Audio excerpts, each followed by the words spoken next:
नमस्कार. आज आपण एका खूप जुन्या पण तितक्याच महत्वाच्या कथेकडे वळणार आहोत. ही गोष्ट आहे श्रद्धेची आणि त्या श्रद्धेचं फळ खरंच काय असतं याबद्दलची. या कथेची सुरुवात होते एका खूपच निराश क्षणातून.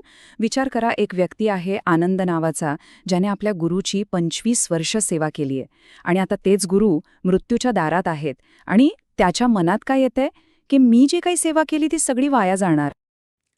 तर इथेच आपल्या कथेचा पहिला भाग सुरू होतो, एका शिष्याची निराशा.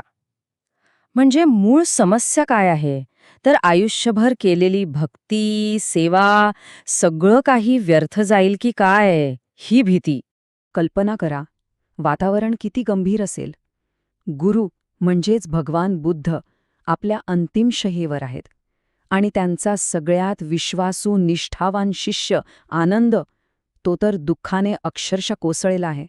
25 वर्ष, विचार करा, तब्बल 25 वर्ष आनंदाने आपल्या गुरूंची सेवा केली होती आणि आता या क्षणी त्याच्या मनात एकच भीती आहे की ही सगळी मेहनत, ही सगळी सेवा, सगळं वाया जाणार. पण मग गोष्टीत एक वेगळं वळण येतं. बुद्धांच्या लक्षात येतं की आनंद जवळ नाहीये. ते त्याला बोलावून घेतात आणि त्याचं सांत्वन करण्यासाठी ते जे काही सांगतात ना, तेच या कथेचं खरं मर्म आहे. ते काय म्हणतात बघा, अरे दुःख का करतोस? तू आजपर्यंत माझी जी सेवा केलीस ती वाया का जाईल? तुझी पूर्वीची सेवासुद्धा फळाशिवाय राहिलेली नाहीये. म्हणजे बघा, ते फक्त धीर देत नाहीयेत, तर ते सांगतायत की खरी भक्ती कधीच, अगदी जन्मून तरीसुद्धा वाया जात नाही. आणि आपला हा मुद्दा पटवून देण्यासाठी बुद्ध त्याला एक खूप जुनी गोष्ट सांगतात. ही गोष्ट खरं तर आपल्या सगळ्यांच्या मनातल्या एका भीतीवरचं उत्तर आहे, की आपण जे काही चांगलं करतो ते खरंच वाया जातं का? तर मग आता आपण थेट त्या कथेतच शिरूया. गोष्ट आहे बनारसची. तिथे एक पळसाचं झाड होतं आणि त्या झाडात एक बोधिसत्व म्हणजे एक ज्ञानी आत्मा राहत होता. त्याच गावात एक गरीब ब्राह्मण होता. त्याला एका देवतेची पूजा करायची होती. त्याने हेच झाड निवडलं. आता बघा, तो गरीब होता, त्यामुळे त्याच्याकडे काही सोनं नाणं, मोठी दक्षिणा असं काही नव्हतं. पण त्याच्याकडे एक गोष्ट होती, ती म्हणजे रोज न चुकता अगदी विनम्रपणे भक्ती करण्याची तयारी. आणि तो करायचा तरी काय? तर अगदी साध्या गोष्टी.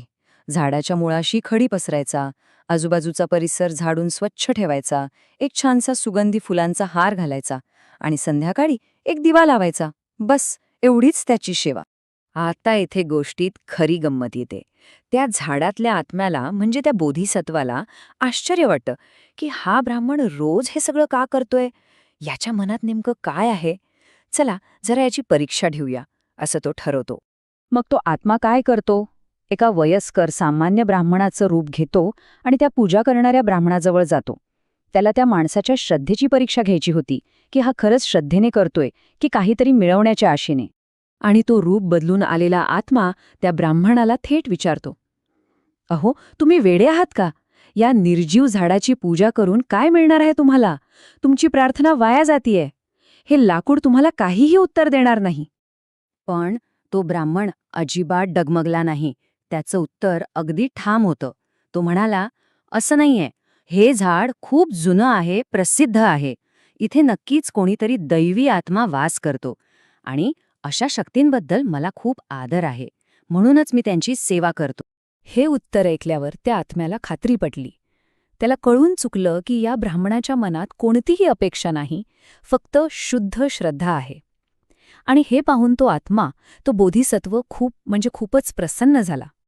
आणि मग काय, त्याने आपलं खरं रूप प्रकट केलं. तो हवेत तरंगू लागला, आपलं दैवी रूप दाखवत. तो ब्राह्मण तर बघतच राहिला. त्याच्या श्रद्धेची परीक्षा तर झाली होती आणि आता त्याला त्याचं फळ मिळणार होतं. असं फळ ज्याची त्याने कल्पनाही केली नव्हती. त्या आत्म्याने त्याला सांगितलं की तिथे एक सोन्याचा खजिना पुरलेला आहे. तो म्हणाला, हा खजिना मी तुझ्या घरी पोचवतो. तू आयुष्यभर याचा आनंद घे, पण एक गोष्ट लक्षात ठेव, यातून दानधर्म कर आणि नेहमी नैतिकतेने वाग. म्हणजे बघा, फक्त संपत्ती नाही दिली, तर ती कशी वापरावी हे सुद्धा सांगितलं. तर आता गोष्ट इथे संपते, पण खरा धडा आता सुरू होतो. ही सगळी कथा सांगून झाल्यावर बुद्ध ती गोष्ट आनंदाच्या दुःखाशी कशी जोडतात ते पाहूया. बुद्ध आनंदाला सांगतात की त्या कथेतला तो जो श्रद्धाळू निस्वार्थपणे सेवा करणारा ब्राह्मण होता, तो दुसरा तिसरा कोणी नसून तो तूच होतास आनंदा, तो तुझाच मागचा जन्म होता. आणि त्या झाडातला आत्मा ज्याने प्रसन्न होऊन त्या ब्राह्मणाला फळ दिलं, तो आत्मा म्हणजे मी होतो. हे ऐकून आनंदाला काय वाटलं असेल? म्हणजे त्यांचं नातं हे आत्ताचं नव्हतं, तर ते युगायुगांचं होतं. या कथेने हे सिद्ध झालं की आनंदाने केलेली सेवा कधीही वाया गेली नव्हती आणि जाणारही नव्हती. त्याची भक्ती या जन्माच्या आधीही फळाला आली होती आणि आताही येणार होती. आणि ही कथा आपल्यासमोर एक प्रश्न उभा करते. निस्वार्थपणे केलेलं काम, म्हणजे ज्याच्या बदल्यात काहीच अपेक्षा नाही, ते खरंच निस्वार्थ कधी असतं? आणि त्याचं फळ काय असतं? विचार करण्यासारखा प्रश्न आहे, नाही का?